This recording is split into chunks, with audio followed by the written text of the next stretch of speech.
नमस्कार साथियों, आप सभी का एमपीपीएससी स्टडी आईक्यू पर बहुत बहुत स्वागत है। उम्मीद है आप सभी लोग अच्छे होंगे और आप सभी की तैयारी बेहतर चल रही होगी। दोस्तों, मेरी पिछली सीरीज मध्य प्रदेश के वीरों के इतिहास को आप लोगों ने काफ़ी पसंद किया और उस सीरीज में मध्य प्रदेश के जितने भी हमारे वीर योद्धा थे, क्रांतिकारी थे, उन सभी को मैं कवर कर चुका हूं। और आज से मैं आप सभी के लिए एक बहुत ही इंटरेस्टिंग और एक नई सीरीज लेकर आया हूं और सीरीज का नाम है वॉर क्रॉनिकल्स। और इसमें हम लोग डिस्कस करेंगे युद्धों का इतिहास, यानी भारतीय इतिहास में अभी तक कौन कौन से युद्ध हुए हैं और इन युद्धों की शुरुआत किस तरीके से हुई है। यानी सबसे मज़ेदार चीज़ ये है कि इसमें आप लोगों को प्रारंभ से लेके जब जब भारतीय इतिहास की बात होती है तो भारतीय इतिहास के प्रारंभ से लेके वर्तमान तक जो युद्ध हुए, अगर मैं बात करूं तो हम कारगिल वॉर तक की बात करेंगे। तो शुरुआत हम करेंगे आज से। हमारा जो पहला टॉपिक है, आप टॉपिक देख सकते हैं, और इस टॉपिक का नाम है दसराग महायुद्ध, या इसे दसराज युद्ध के नाम से जाना जाता है। दसराग का मतलब होता है 10 राजाओं का युद्ध। राग से मतलब यहां पे राजाओं से है। अगर आप देखेंगे तो मैंने यहां लिखा हुआ है भारत का पहला युद्ध। जब भारतीय इतिहास में युद्धों की बात आती है तो युद्धों में जो पहला युद्ध हमारे सामने आता है उस युद्ध का नाम है दसराग युद्ध। आखिर ये युद्ध कब लड़ा गया था, ये युद्ध किन किन के मध्य लड़ा गया था, इस युद्ध का कारण क्या था और इस युद्ध का परिणाम क्या रहा, इन कुछ पहलुओं पर हम लोग चर्चा करने वाले हैं। तो आइए स्टार्ट करते हैं। दसराग महायुद्ध यानी भारत का पहला युद्ध। दोस्तों, इस युद्ध की शुरुआत कैसे होती है, सबसे पहले मैं आपको बताता हूं। इस युद्ध का एक बेसिक इंट्रोडक्शन है। देखिए, इस युद्ध के बारे में जो हमको जानकारी मिलती है सबसे पहले वो कहां से मिलती है। देखो, दसराग युद्ध जिसे कहते हैं 10 राजाओं का युद्ध, यानी इसमें एक तरफ 10 राजा थे और एक तरफ एक राजा था। और इसका जो एक जानकारी का हमारे पास सोर्स है वो सबसे इंपॉर्टेंट है, वो है ऋग्वेद का 7वां मंडल। ऋग्वेद के 7वें मंडल में इस बात की जानकारी मिलती है कि 10 राजाओं का एक युद्ध हुआ था और इस युद्ध में एक अकेले राजा ने 10 राजाओं के संघ को पराजित कर दिया और इस प्रकार वो कहलाया भारत का पहला बड़ा शासक। और उन राजा का नाम क्या था, अभी हम लोग देखने वाले हैं। तो ऋग्वेद के 7वें मंडल में इसकी जानकारी मिलती है। यह जो युद्ध है, याद रखिएगा, ये भरत जनजाति के राजा सुदास, यानी एक तरफ थे राजा सुदास और दूसरी तरफ से 10 राजाओं के एक संघ के बीच लड़ा गया था यह युद्ध। दूसरा जो इसका इंपॉर्टेंट पार्ट है वो है एक नदी जिसका नाम परुष्णी था, जिसे वर्तमान में रावी नदी कहते हैं, यानी ये रावी नदी के तट पर लड़ा गया था। और इस युद्ध में राजा सुदास की निर्णायक विजय हुई थी। और अब सवाल ये उठता है, ये युद्ध क्यों लड़ा गया और इस युद्ध का कारण क्या था। तो मैं आपको एक डायग्राम में आपको समझाने वाला हूं और उसके माध्यम से आप ये पूरा टॉपिक याद रखेंगे। जैसे मान के चलिए, अगर हम इस युद्ध की बात करें, दसराग युद्ध की, तो देखिए 2 कबीले हम लोगों को देखने को मिलते हैं। कौन कौन से कबीले थे वो। सबसे पहले एक कबीला था जिसका नाम था, कबीला क्लेन में रहा करते थे समय लोग, जिसका नाम था भरत कबीला। भरत कबीला, और इस कबीले में जिस व्यक्ति का शासन था, जिस डायनेस्टी का, उसे त्रित्सु वंश कहा जाता था। त्रित्सु वंश, तो या तो हम बोल सकते हैं त्रित्सु वंश या बोल सकते हैं भरत कबीला। इस कबीले का जो शासक था, इस कबीले के शासक का जो नाम था वो था सुदास। राजा सुदास इस कबीले के राजा थे।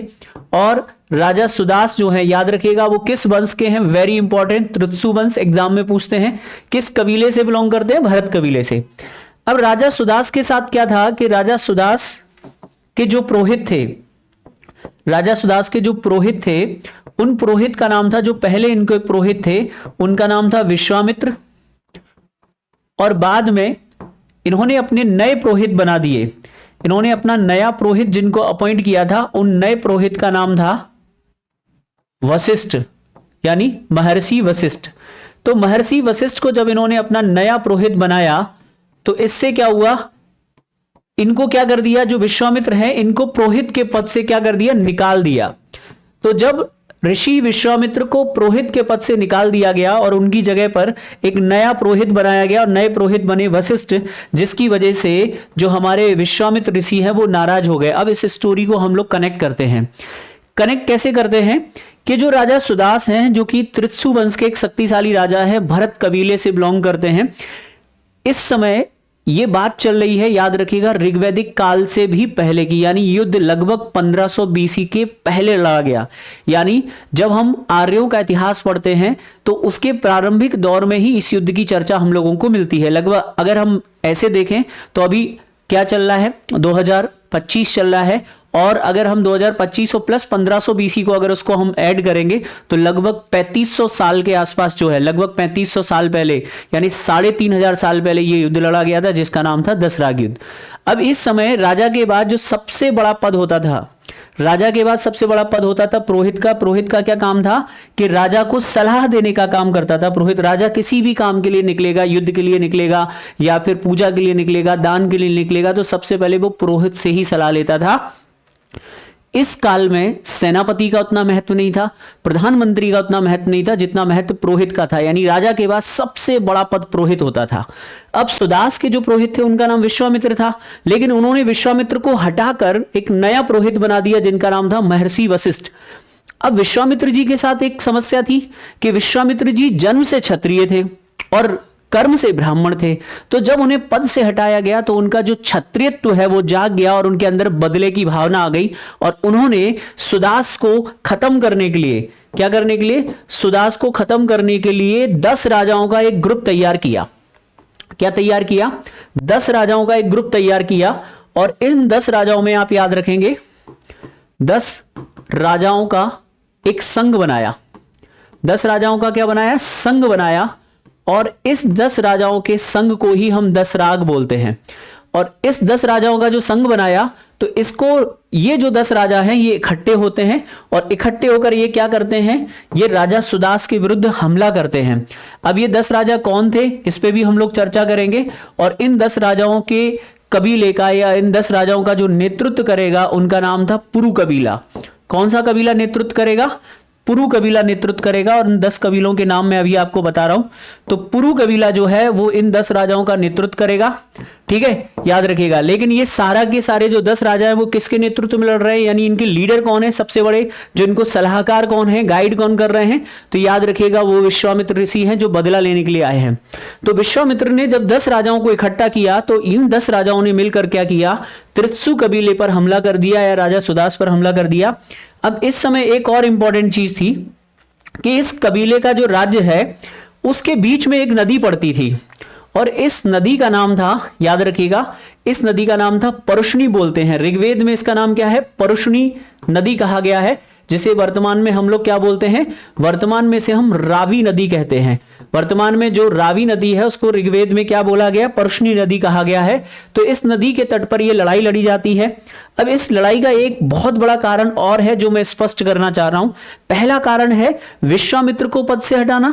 दूसरा बड़ा कारण है कि जब ये 10 कबीले के लोग आए तो इन कबीले के लोगों ने क्या किया, ये जो 10 कबीले के लोग थे इन्होंने इस जगह पर जाकर, ये जो 10 कबीले के लोग थे इस जगह पे जाकर इस रावी नदी का जो पानी है इस पानी को रोक दिया। यानी दूसरे शब्दों में कहें तो इस रावी नदी के जल की जो धारा है जो त्रिस्सु कबीले की तरफ जाती थी, यानी ये रावी नदी का जल जो कि सुदास को सप्लाई करता था उसको इन्होंने रोकने का प्रयास किया। तो इस युद्ध के 2 कारण हो गए और इस वजह से ये लड़ाई शुरू हो जाती है। पहला कारण है विश्वामित्र को पद से हटाना। दूसरा बड़ा कारण क्या है? रावी नदी के जल को रोकना, जिसकी वजह से राजा सुदास जो हैं वो क्रोधित होते हैं और फाइनली इन लोगों के बीच में एक युद्ध लड़ा गया जिसको हम लोग बोलते हैं दसराग युद्ध। इधर से कौन आए हैं? राजा सुदास आए हैं। इधर से 10 राजाओं का संघ आया है और इन लोगों के मध्य जो युद्ध लड़ा गया, इस युद्ध को भारतीय इतिहास में क्या कहा जाता है? इसी युद्ध को भारतीय इतिहास में दसराग युद्ध कहा जाता है। दसराग युद्ध का मतलब है 10 राजाओं का युद्ध। तो जब यह दसराग युद्ध हुआ तो इस युद्ध का परिणाम यह रहा कि राजा सुदास की जीत होती है और याद रखिएगा इन 10 राजाओं का संघ जो है वो हार जाता है। तो इसी युद्ध को भारतीय इतिहास में पहला युद्ध माना जाता है। भारत के इतिहास का यह पहला युद्ध था। अब इसमें कुछ और इंटरेस्टिंग पहलू हैं जो आपको जानने चाहिए, जैसे कि सबसे बड़ी बात है कि आखिरकार एक अकेले राजा को 10 राजाओं ने कैसे हरा दिया, अकेले राजा ने 10 राजाओं को कैसे हरा दिया। तो इसमें एक छोटी सी स्टोरी मिलती है। वो स्टोरी ये मिलती है कि जब ये 10 राजाओं ने क्या किया था, इस नदी पर पानी जो को रोकने के लिए डैम बना दिया, तो और इधर से सुदास की सेना लड़ने के लिए आई, तो उसी समय ये जो डैम है वो टूट गया, जिससे इन 10 राजाओं की जो सेना है वो बह जाती है और एकाएक कहीं ना कहीं भाग्य का जो साथ है वो राजा सुदास के साथ रहता है, और इस प्रकार सुदास उस 10 राजाओं के संघ को पराजित करके ऋग्वैदिक काल के सबसे बड़े राजा बन जाते हैं, और इसी युद्ध को कहा जाता है दसराग युद्ध। इस युद्ध में सुदास के सलाहकार का नाम क्या है? याद रखिएगा, सुदास के सलाहकार का नाम महर्षि वशिष्ठ है, और इन 10 कबीलों के जो सलाहकार हैं इनका नाम क्या था? याद रखिएगा, इनका नाम था विश्वामित्र ऋषि। कहा तो ये तक जाता है, कहा यह भी जाता है कि इस युद्ध में महर्षि वशिष्ठ के साथ साथ इंद्र के द्वारा भी राजा सुदास की सहायता की गई थी, और इंद्र प्लस महर्षि वशिष्ठ राजा सुदास को सहयोग करते हैं, और इस प्रकार इंद्र के सहयोग से राजा सुदास ने इन 10 कबीलों को नष्ट कर दिया। अब इसमें इंद्र का नाम क्यों आता है? क्योंकि देखिए ये जो स्टोरी है कहीं ना कहीं ये एक तरीके से पौराणिक कहानी हम बोल सकते हैं, और विश्वामित्र जो थे, ऋषि विश्वामित्र, ये उस समय की जो वर्ण व्यवस्था थी जिसमें ब्राह्मणों को सर्वश्रेष्ठ रखा जाता था, उस व्यवस्था के विरोधी थे। क्यों? क्योंकि वो जन्म से ब्राह्मण नहीं थे, वो जन्म से क्षत्रिय थे और कर्म से ब्राह्मण थे। इसीलिए कहीं ना कहीं वो जन्म आधारित व्यवस्था के विरोधी थे, और इसी वजह से अगर मैं इस स्टोरी को दूसरे तरीके से कनेक्ट करूं तो आप ऐसे भी याद रख सकते हैं। अगर आपने रामायण देखी होगी तो उसमें एक सीन दिखाया जाता है कि ऋषि विश्वामित्र तप से इतने ज्यादा शक्तिशाली होते हैं कि उनके तप से इंद्र का सिंहासन डगमगाने लगता है, क्योंकि इंद्र को इस बात का भ्रम हो जाता है कि विश्वामित्र ऋषि उनके जो स्वर्ग लोग हैं उस पर अधिकार कर लेंगे, क्योंकि वो बहुत ज्यादा तपस्वी, बहुत ज्यादा तपस्या से बहुत ज्यादा शक्ति अर्जित कर लेते हैं, और इसीलिए इंद्र के द्वारा उनकी तपस्या को भंग करने के लिए अपने स्वर्ग की एक अप्सरा मेनका को भेजा जाता है। तो कहीं ना कहीं विश्वामित्र और इंद्र के बीच मतभेद था। कहीं ना कहीं दूसरा जो युद्ध का कारण है वो क्या था, जो मैंने आपको बता दिया, और इसके अलावा कुछ कारण और हैं जो मैं अभी आपको स्लाइड में दिखाने वाला हूं। जो स्टोरी मैंने बताई है, अब मैं इस स्टोरी को अभी पढ़ के बताऊंगा तो आप इसको आसानी से समझ लेंगे। देखिए, अगर मैं युद्ध के कारणों की चर्चा करूं तो यहाँ पे कुछ कारण बताए गए हैं। इस युद्ध का एक कारण था वशिष्ठ और विश्वामित्र के बीच वैचारिक मतभेद, नंबर 1। इस युद्ध का एक कारण था परशुनी नदी के जल के बंटवारे को लेकर, जो मैंने आपको बताया। तीसरा, इस युद्ध का एक कारण और था कि तृत्सु जो राजा थे, दिवोदस, याद रखिएगा, जो हमारे सुदास हैं, सुदास राजा जो सुदास हैं वो दिवोदस के पुत्र थे, यानी इनके जो पिता का नाम है वो दिवोदस था। क्या नाम था? दिवोदस। तो दिवोदस के पुत्र का नाम था सुदास। तृत्सु राजा दिवोदस के एक बहुत ही शक्तिशाली राजा था, ठीक है, और जिसने संबर नामक राजा को हराने के बाद उसकी हत्या कर दी थी, और उसने इंद्र की सहायता से उसके बसाए 99 शहरों को नष्ट कर दिया। ये जो संबर नामक राजा था ये पुरु कबीले से बिलोंग करता है, यानी जो दिवोदस हैं उनके बेटे का नाम सुदास है। तो दिवोदस ने क्या किया था? पुरु कबीले को नष्ट कर दिया। पुरु कबीले के राजा समर के द्वारा बसाए गए 99 शहरों को नष्ट कर दिया था, और दिवोदस ने इंद्र की सहायता ली थी, ठीक है। तो 99 शहरों को नष्ट कर दिया। बाद में धीरे धीरे वहां कई छोटे बड़े 10 राज्य बन गए, और वे 10 राजा एकजुट होकर रहते थे, लेकिन दिवोदस के पुत्र सुदास ने फिर इन पर आक्रमण कर क्या कर दिया? इनको पराजित कर दिया। तो 2 इसके अर्थ निकलते हैं, यानी इन कबीलों के बीच एक पुरानी लड़ाई थी जो बाद में भी होती है। पहले दिवोदस ने पराजित किया, ठीक है, और बाद में दिवोदस के पुत्र सुदास ने 10 कबीलों को एक साथ पराजित किया।